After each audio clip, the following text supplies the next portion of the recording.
Well, Brock Lesnar is back, and that was a hell of an ending to that otherwise outstanding main event, which gave us a new Universal Champion.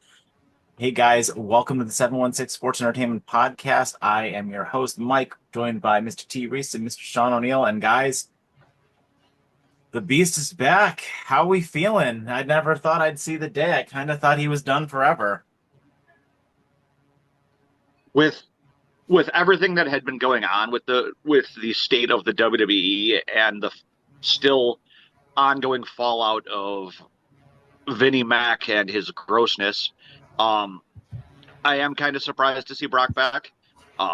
We mentioned it the other day. Our one commenter definitely called it, and Yeah.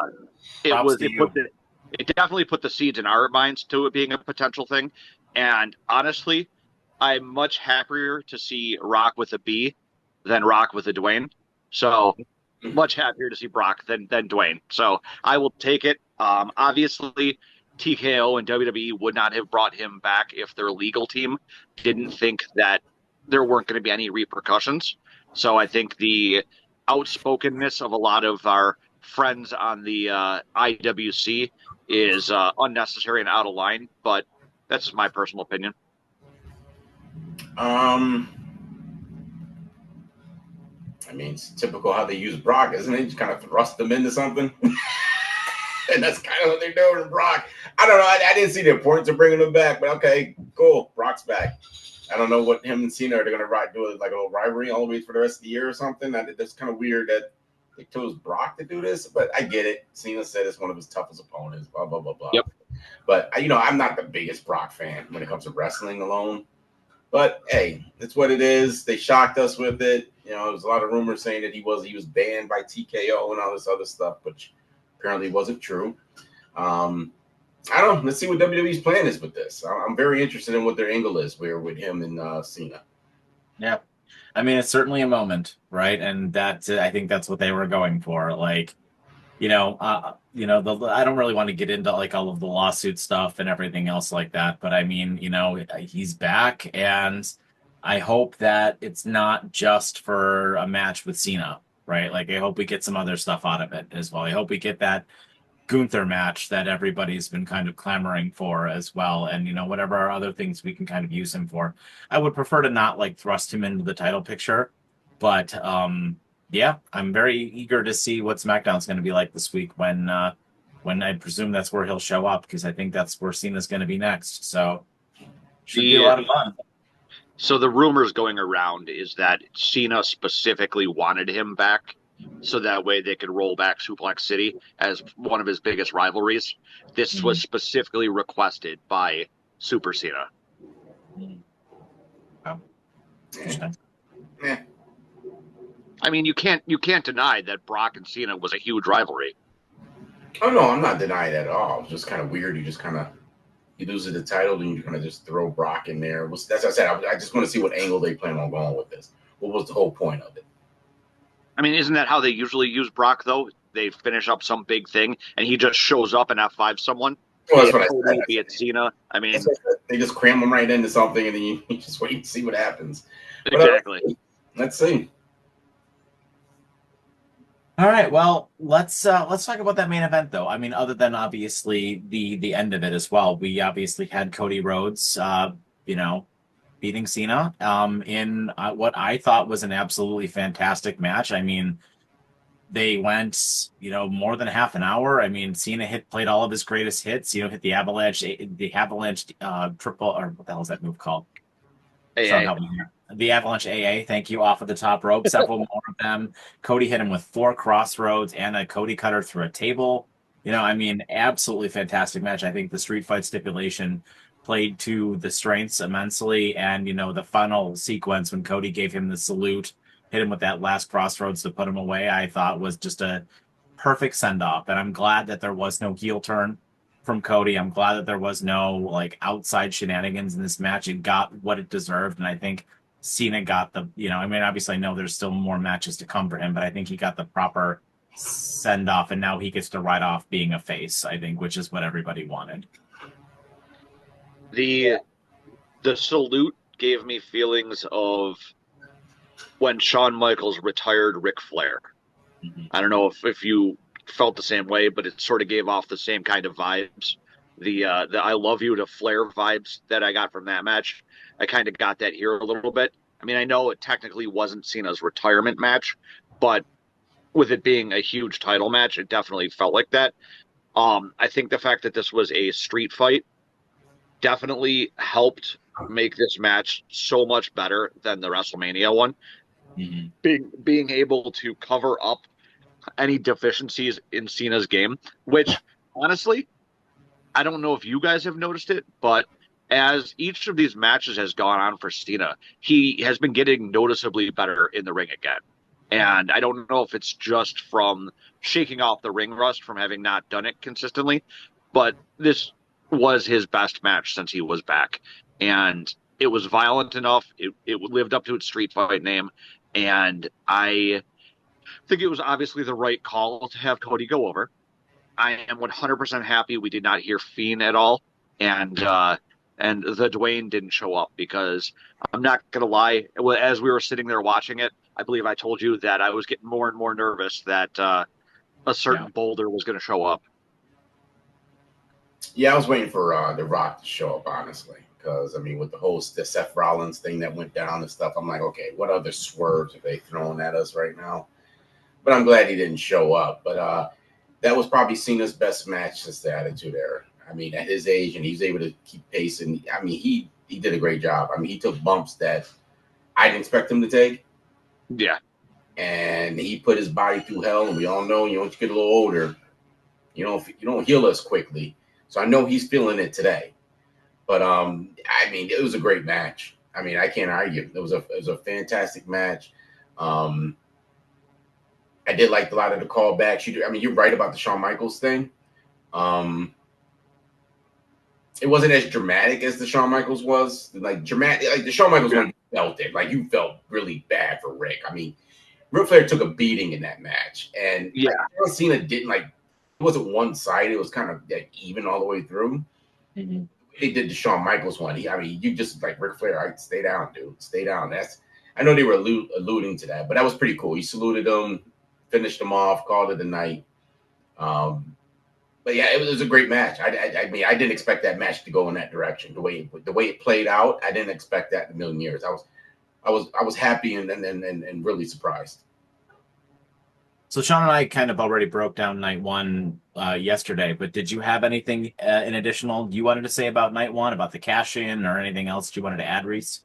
I mean, they didn't do a very good job apparently hiding the cash in thing. It was already out the same night that it was like a swerve. So and again, WWE they showed their cards when they didn't mention it any time. So I was waiting for them to show up. They did a good enough job hiding it that I got the point off of it. You got the point off of what? Off of the Rollins cash-in. He did predict it exactly right. That cash in on CM Punk after the match was over. Yeah, no. Hey, listen. A broken clock makes the time right once, right? A blind squirrel does find some nuts. So yeah, I mean, so let's let our audience know about the the predictions here. Is the champ is here, right here? God, 1 point. Right. There was no change. Still in first place, right here. 5 still yellows left. Place. 5 left. I can't now. You know what, Mike? I'm taking that belt too. I'm taking that belt. What are you both going to do when I end up winning? You're not winning. Like, listen, I wish I was a millionaire. It's not happening. Okay.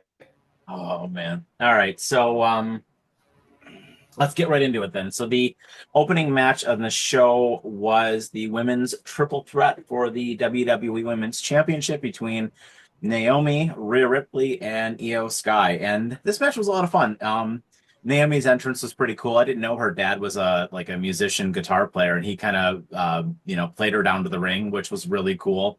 Rhea and Io got big pops, and for the most part during this match, the two of them, Io and Rhea, really worked as baby faces, and they worked together like they were just kind of having a friendly match, and they kept taking opportunities to go after Naomi together.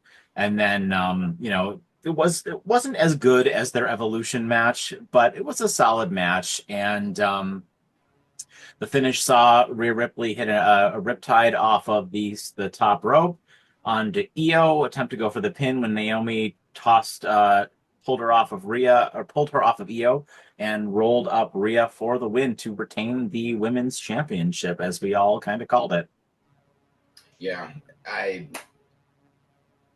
mean, we figured that out. I think we all picked Naomi, right? Did we all pick Naomi? Yeah. Yeah. Yeah, I mean, it was too early to take the belt off of her, just in my opinion. But they played it out great. I mean, because there was a certain points of the match where you're kind of thinking like, okay, are they really going to let Rhea or Io take this right now? Because Naomi's not really a factor in this match. But, she pulled it out in the end. And I mean, between her and Solo, the change on how their characters are portrayed now, they're probably right now, they're not getting enough credit for the work they're doing right now. I just don't think anybody's getting enough credit. I know it's overshadowed with the Roman Reigns and now you got the Brock situation and Cena and stuff, but I want to give them their flowers. I think between Naomi and Solo, the way they're using their characters and develop them into what they are right now, I don't think there's anybody right now that's been better other than the established ones right now. They're both playing their characters well. Naomi, it was a good match too. I mean, it was a great match to watch. But yeah, I mean, the way they played it out with Naomi, perfect. I mean, I can't be mad at that either. She snuck in there and got another win. But good job, man. I mean, that match, I probably would give it probably a 4. I'd probably give it a 4 out of 5. The ladies really brought it for the opening match of night 2. I mean, several of those moves and sequences that they hit were incredible. When Rhea jumped up to try to superplex Io, only to get knocked down, and then the split-legged moonsault from Naomi that she rolled out of the way of the over the moonsault from was an awesome sequence. Yeah. And it was just, like you said, it was too soon to take the belt off Naomi. I know we all picked her. There was a couple of minutes there where I was leaning that I might think Rhea might win based off of Tiffany beating Jade on night 1. But I think it still makes the most sense because you're not going to have Stephanie McCurr go over Rhea Ripley or Io Sky. So Naomi holding the title is what's best for La Primavera or whatever her nickname is when they clash in Paris. I think that it gives us our best chance of her actually winning the title on her first shot. Otherwise, the match itself, I'd have to agree with you. It opened with a 4-star match. It was very good.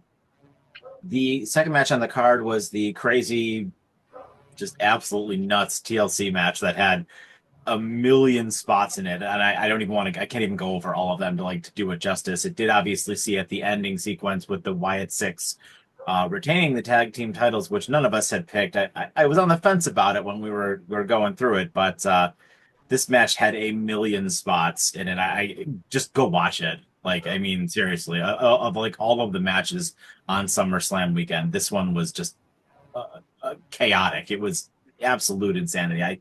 I don't even know how to put into words all of the different ladders. I think the ladder was the MVP of this match with the amount of spots that people going through ladders and people going through tables. I think every single wrestler got an opportunity to shine here.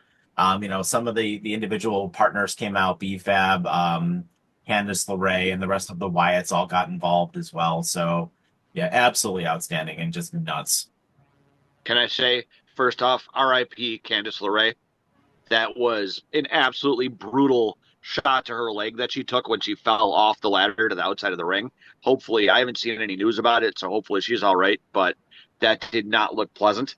I think my favorite part of the match was when they went the 4 corners, all putting people through tables, starting with Gargano with that slingshot torpedo DDT into Phoenix with the frog splash, and I don't remember. The leg drop from Dexter, and then that crazy Spanish fly from Fraxium or from Axiom onto Angelo, which for a man that big to be flipped over the way that he was to go through that table was absolutely ridiculous. And these guys all and girls, because Nikki obviously and BFAB and them all got involved, definitely put their livelihoods on the line during this match. And one thing I will say I noticed during this, and it ended up being a theme throughout the entire night, was a lot of callbacks to like previous like SummerSlams and previous events. Like, I mean, this one you had all the huge, obviously the Hardys and the Dudleys in the audience, and like when Ciampa was swinging from the rope, Frazier tried to set up the spear to hit him from the titles, and I just kind of disappointed that the Wyatts won. I feel like if there's any title holder that could be like a placeholder title holder, it's the Wyatts. But I guess we see where it goes from here. Yeah, it was a very good match up until the end for me. I thought the ending was a little like, okay, and that was a little dull to have the way they ended that. And I didn't really care for them to win the belt either. I mean, you had so many teams involved in this. And to put the belts back on them was almost like it was like a waste of time, almost. Like the way it ended, it was just like, okay, we just went through all that excitement for this real dull ending. Just, what are we doing right now? But yeah, I mean, I'll be honest with you. I don't know how long they're going to ride this Wyatt 6 out. I just don't. I mean, they're not doing anything. They're just jumping in the ring and jumping people whenever they're losing. And that's just been the MO for them since they brought them back on the TV again. I just need more out of them. And I don't even think the fan base is even behind them, which is kind of weird too, right? When they came out, it's kind of quiet. Yeah. As loud as, I expected to be in a stadium with 60,000 people from when they came out. But they haven't really done nothing monumental with them. But but as far as action, it was great. It was great. I mean, like I said, the ending of the match ruined it for me, but a majority of the match, like 99% of the match, was fantastic. All the spots, like you said. Candice LeRae, I thought she fell on her ribs. I didn't see her hit her leg. I thought it was on her knee. I thought she went sideways into the ladder. She landed like knee first on the ladder. If you watch it again, from the way she lands, it's like around her knee that hits it first. Well, either way, I mean, it was a tough bump for her to take, and she took it. So hats off to her. Hats off to all those guys putting their bodies through hell for that match. Because, I mean, there's some stuff, like you said, there's some stuff that you don't see very often in matches, and it's a first for WWE. Usually you say some stuff like that about AEW doing some craziness, and you're like, I've never seen that before. But WWE is like, that was a first. I didn't expect it as wild as it went. I didn't expect all that. And even with the Street Profits even doing homage to the Dudley Boys. You don't hear him say anything, which is kind of weird. I thought they at least got a microphone near him or something so you can hear him yell at the crowd. But get the tables. Yeah, get the tables. That was great. But that was a good match. It was definitely a good match. Wasn't the best show, the best match, obviously, because the way it ended. But it wasn't a bad match at all by any means. I mean, if I had to grade it, I probably would give it like 3.5. Yeah, I think to your point, I think the problem with the Wyatts is that it doesn't feel like there's an established end game for them. And that, I think that hurts them, especially when you have a division that's as stacked as the SmackDown tag team division. Well, you also don't feel like they don't feel like a tag team either. That's what's annoying about it, I think, because it's all of them. So it's like kind of like, okay, who's going to beat all of them? Right, with 5 of them there. There's 6 people in this group, and they're in the tag team division. So that's the only thing that I think that they're going to have to figure that one out, because that's the part that's kind of messing with my head. Like, okay, I don't know what angle we're going to go here. Let them be a tag team. You don't have the rest of them just get involved every single time they're in the ring. Just let them be a tag team and establish themselves as a tag team champion. But right now, I don't think anybody takes them serious. I think that's why you get the reaction you get from the crowd right now. Yeah, I agree. So I might be in the minority here on the next match, but I thought the Becky Lyra match was way too long. I thought Lyra did a poor job selling, and I thought of their trilogy of matches that they've had, I think this was the weakest one. I think Lyra did a very poor job selling. I thought like it was just a lot of botches in this match. The zip tie thing situation where that came off and she had to like goofily try to put it back on. And I mean, while I picked Becky to retain, I don't think Becky retaining was the right booking decision here. But yeah, my biggest gripe with this match was that it just went on way too long. There were a lot of brutal shots in this match, and obviously we did call Bayley coming back, and Bayley did end up inadvertently costing Lyra the match when she kind of clocked her with the chain on her fist there, and then Becky got her for the 1, 2, 3 there at the end after hitting the manhandle slam. But there were again a lot of spots in this match, but this match seemed like it really probably could have used a little bit less time because it just went on for a really long time. And Yeah. I might be in the minority thinking that, but I didn't. I thought that this match was too long and probably the worst of their trilogy of matches. No, I agree with you 100% with that. I thought it was way too long, and I thought it was they did like kind of overcomplicated that match too. You know, with them trying to go underneath the ring, get out of the ring, and like you said, with the straps on her arms. I'm like, okay, guys, we need to get this one rolling here because now it's gotten to the point where you're just kind of just watching. You're not even expecting anything. It got to a point where I don't even think anybody even cared who won. It was we got to get this match over. But this match, it was okay. I mean, it wasn't the worst match of the show. It was all right. But again, that's tough again when you have someone as young as Lyra in the ring with with 2 seasoned women, and she still had. It's harder to come up be more creative when you're young. You don't have the experience to know how to think off the cuff. Like you can see, if you watch the match, you can see some points where Becky's laying on the ground like she's knocked out, and you can just see her mouth move like she's saying something underneath her hands to her. And I'm like, yeah, this is getting a little sloppy, dude. It's getting a little sloppy right now. And there were some spots that were pretty sloppy in that match too. But you're right. I don't know if the booking was right for Becky to win it again. Only thing I can see that they're trying to line up another, a 3-way match between them again. It's the only thing I can. Huh? Yeah, Lyra can't challenge for it anymore. That was the stipulation. So it's right. Seems it's going to be Bayley. Bayley will probably be the one to beat her, maybe in Paris.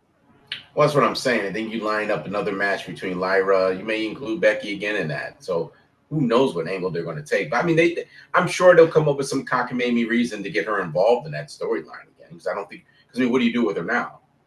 Yeah, because she's no doubt going to blame Bayley for costing her the match. Even though it was inadvertent, she's going to insist that it was on purpose. Yeah. I agree with both of you. The match definitely felt like it went on too long.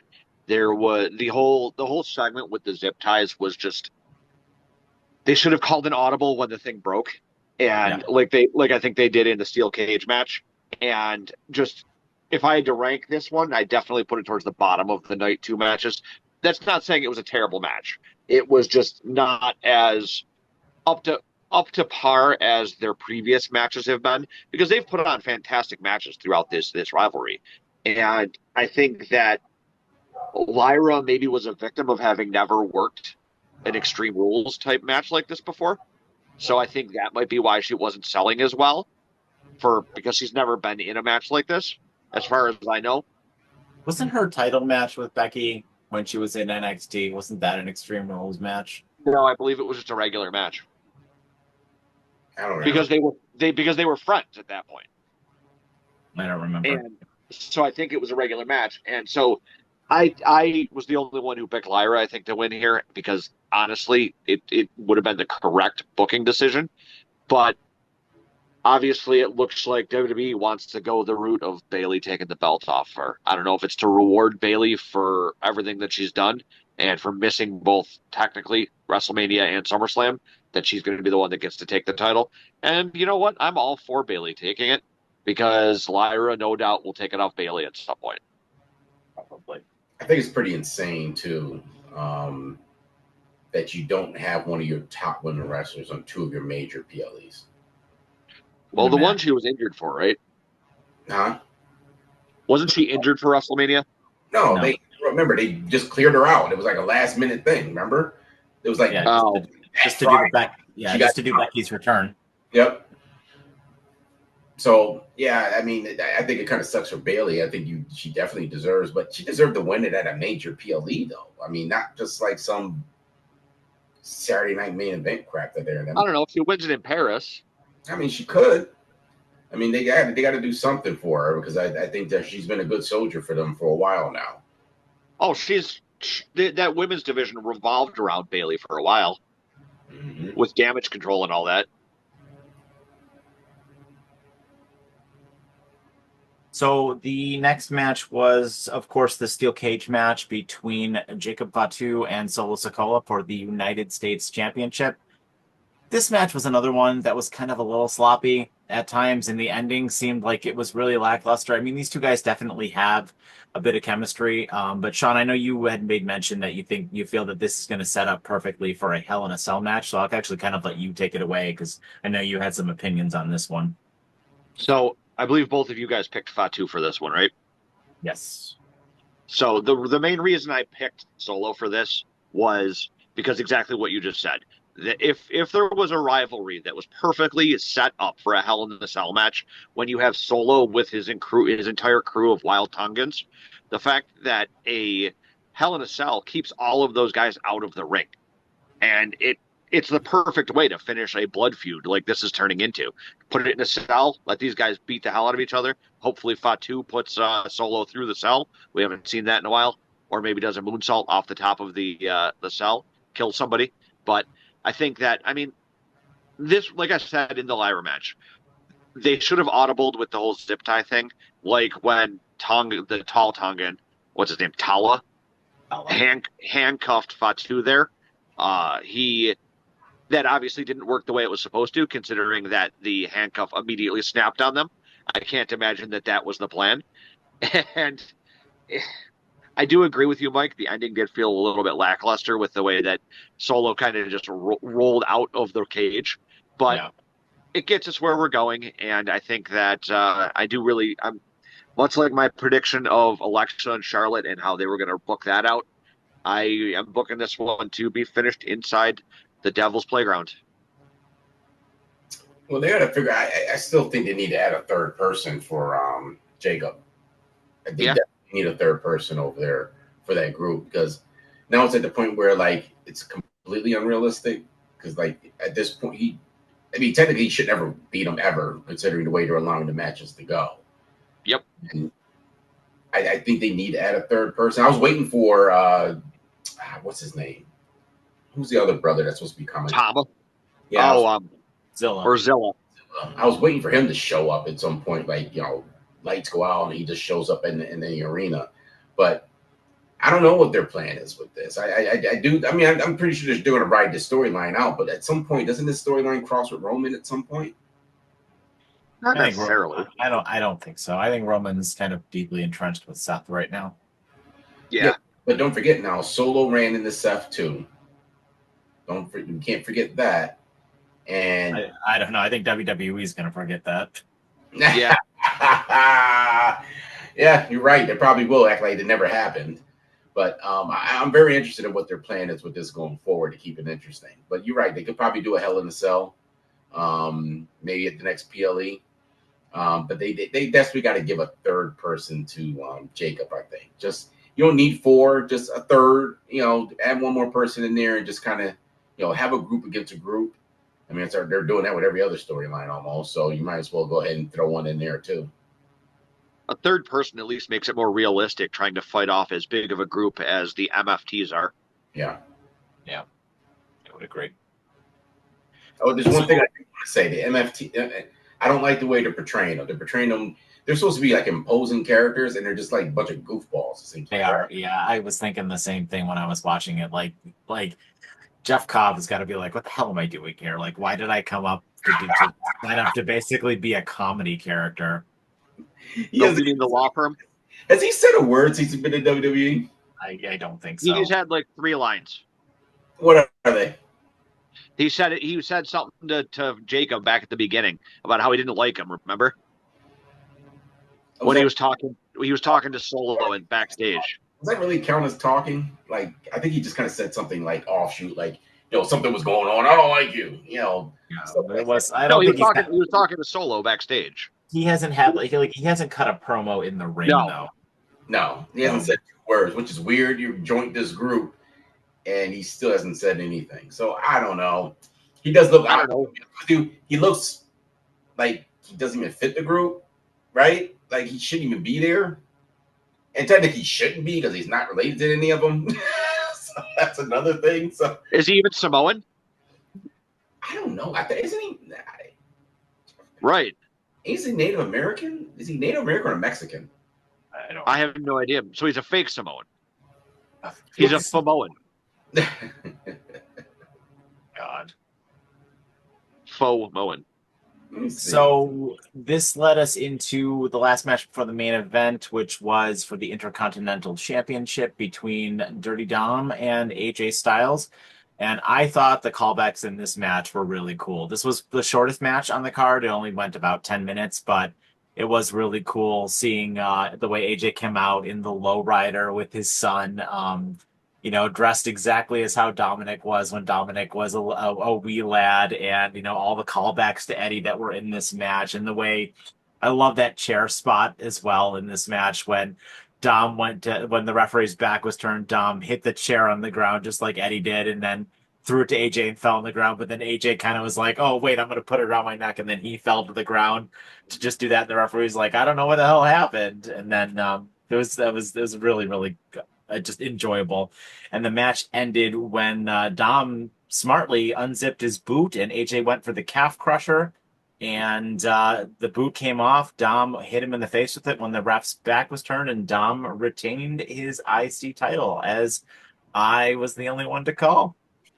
Yeah, I didn't expect that. I honestly, I did not expect that at all. I mean, even considering the way he came out to the ring, I'm like, there's no way AJ loses this. I mean, they put too much into this storyline for him just to lose. But then again, the flip side of it is I'm thinking like it's Dirty Dom. I mean, it makes sense for his character to just find ways to cheat to win the match. So yeah, I had fun watching that match. That was a new one. Unzipping the boot, wait for him to put the move on, and then you let him slide it off and pin him. That was actually pretty funny. I had a good time with this. I mean, obviously the storyline is probably going to keep going because I do think that AJ is destined to get that Intercontinental title. Probably at the next PLE, I would imagine they probably will line that up. But outside of that, I had fun with that match. You took the words out of my mouth. I feel like they're going to run this story back, if not at the next PLE, over the next couple, like month or two, because AJ is obviously going to say, "Well, you cheated to win." Yeah. I love the fact that they called back to quite possibly one of the greatest ladder matches of all time for the custody of Dominik Mysterio. I mean, we do all know that he was, in fact, Eddie Guerrero's son in real life. And you can definitely tell that by the way that he wrestles nowadays. The fantastic frog splash he does. And remind me, but aren't Ray and his wife both super short? Eddie had to get. It is bizarre how tall Dom is. Yeah, it's because he came from Eddie. But everything that Dom does is a callback to Eddie Guerrero. Like the boot unzip is something Eddie would have done. The chair thing, the frog splash. I mean, who of us would have guessed that Dominik Mysterio would be not just an Intercontinental Champion, but beating AJ Styles at one of the year's biggest PLEs in defending of it a couple years ago when he came in with his father, when he was wrestling Seth Rollins at his debut at SummerSlam. Like, I never would have guessed this. I think that the progression that Dominik Mysterio has made since his arrival is amazing. And I love the fact that he's going to be defending that belt at Triple Mania. I don't know against which luchador, but I think that is a fantastic opportunity. And honestly, I wouldn't be shocked if we saw Dominik Mysterio as your AAA champion at some point. It could happen. Yeah, I mean, it's possible. I mean, you got plenty of room to move him around to do other things. It's just depending on what their plan is with Judgment Day going forward. Because now they're the only ones that don't have belts are the ladies now. Yep. Mm-hmm. Oh, and don't forget that the world's greatest luchador was spotted in the audience as well yesterday. Mr. Iguana. My God. Yeah, but the whole thing is, isn't it weird? He always homages like Eddie and never anything for his father ever. Even when he's never did anything other than the 619. He's never acknowledged his father at any time. I mean, he's a heel though, you know. I mean, he's probably he's probably one of the best heels in the company right now. You know what? So, I'm going to throw him in there. There's a third that I definitely needs to get credit for what he's done with his character. Because it's gotten to the point where now people are more interested in him. Remember how he couldn't even talk? People, yeah. And now he's doing a good job. I'm pleasantly surprised with how much I enjoy Dom. Mm-hmm. Plus, he has that amazing mullet. Yeah.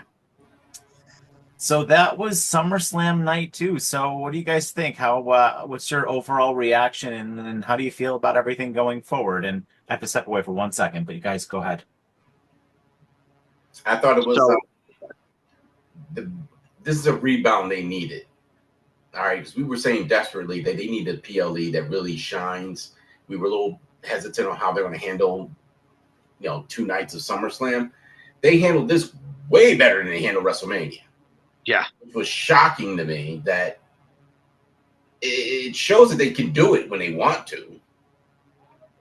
But the problem is that I don't think they always want to. I mean, even the fact that Jelly Roll even took an L. How about that? I mean, that's something that you never see in the almost never that a celebrity ends up losing the match and takes the pin, right? So that was interesting too.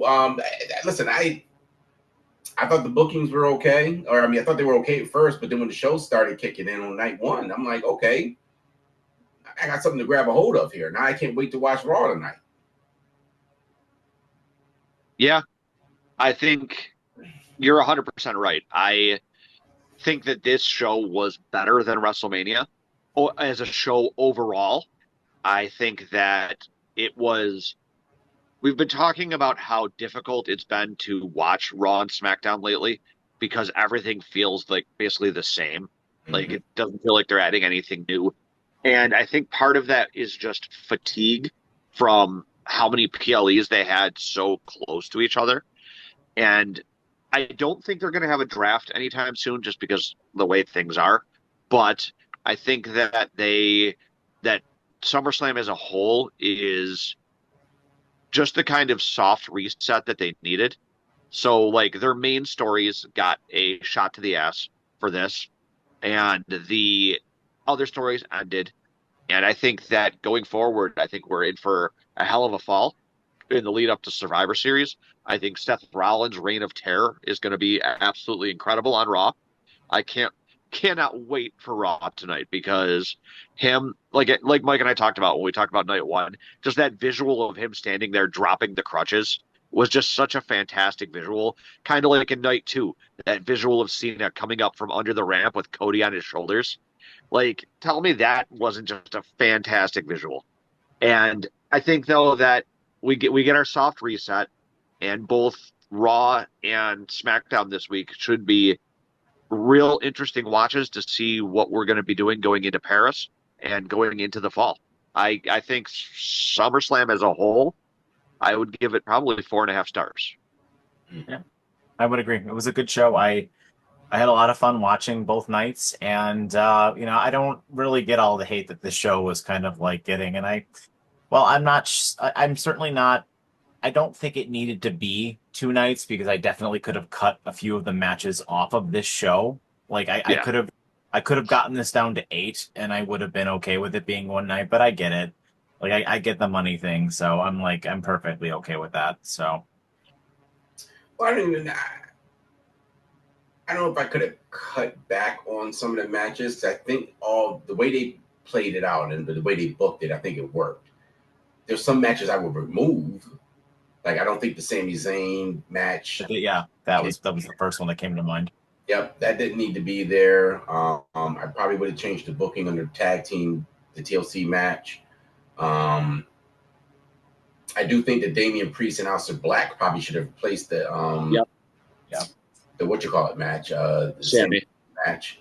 On night 1, I can't think of anything that I would have replaced. I think everything laid out pretty well on night 1. I don't think it was bad. I think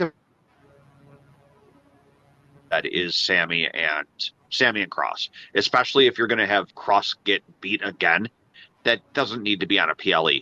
Like, you're going to keep burying the guy on PLEs. At this point, just take it off the PLE. Give us, like you said, Aleister Black and Damian Priest.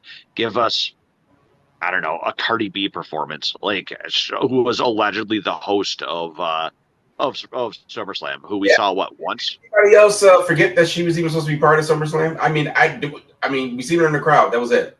They mentioned it like twice. And that was it. She didn't do anything. She got shown in the crowd. I don't understand what the hell the point of that was, but I'm sure we could come up with something that could have replaced that spot.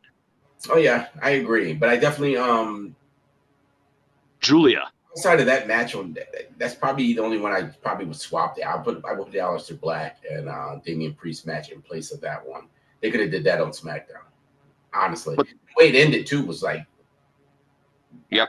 You're fighting to make me say you're right. That's what we're doing. Like I said to Mike during our review, what I would have been perfectly okay with that match ending with a DQ. Sammy using the pipe on Karrion Kross, because then that adds edge to Sammy's character. Because now that Seth has won and is in charge of Raw, how are we supposed to believe that Sami Zayn can get the job done with his character being the type of character that he is? Without adding some sort of grit, some sort of edge to his character, he's not going to get through the bronze to get to Seth Rollins. Well, I mean, we've seen him be a heel before. I'm not even saying being a heel. I'm just saying add a little bit of like killer instinct to him. Yeah, I mean, I think we've said this before, right, Mike? Like, they got to stop with the whole Rocky thing with him. Like, he's the underdog and everything he does. I mean, we're past that. It's time to allow his character to evolve into something else. That I agree with. This was the perfect time for it. Oh, yeah, absolutely. But also, what we're forgetting now is we still haven't confirmed that Karrion Kross is re-signed. So we'll find out. Hold on. We heard, you and I were listening to something, or we saw that article, Mike, that I was reading to you about how WWE may have given away that Kross was re-signed because they were promoting his book. And WWE wouldn't be going out of their way to promote his book if he was leaving. Well, they said that. They said that on shout out to WrestleMania. They had mentioned it on there. This the same thing that. But that makes sense. But I mean, what are you doing with him now? I mean, you're just like. I mean, he looked terrible. I mean, that match was so bad, and the way it ended was so bad that it was just like, I don't even want to see Karrion. I mean, you. I don't know if WWE's mission was to squash him, because it almost felt like a squash, right? It felt like it wasn't a squash, but it felt like one at the end. Kind of like, okay, this didn't make any sense. You just say Sammy won, now what? And then the way Karrion Kross was in the ring, he was like grabbing a hold. Did you see him grabbing a hold of him and nodding at him like this? I'm like, there's rumors that I'm absolutely terrified that they do about turning him babyface, which I think would be the worst Kross, which I think is the worst idea in like the history of the world. In all of wrestling, that would probably be one of the stupidest ideas, would be to turn Karrion Kross face. Yeah, I mean they haven't even really gave him a run as a heel on the main roster. So I think the dude's a natural born heel. Yeah, I agree, but I just don't. They haven't really given him a shot or a chance or opportunity to do it. So, outside of Brock Cena, which obviously it looks like we're going to get, what do we have? What's next for everything? Who do we think Cody's next contender is going to be? And Bison. Who? At Bison.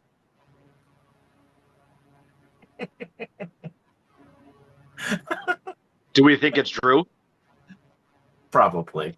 It's probably going to be Drew. That's probably why Drew got the win. I think Cody needs a nice filler feud right now where we know he's not going to lose. And, until we're ready to pull the trigger on Randy Orton. Well, they can, because they still got the Randy situation involved in that too. So maybe you go a 3-way with it.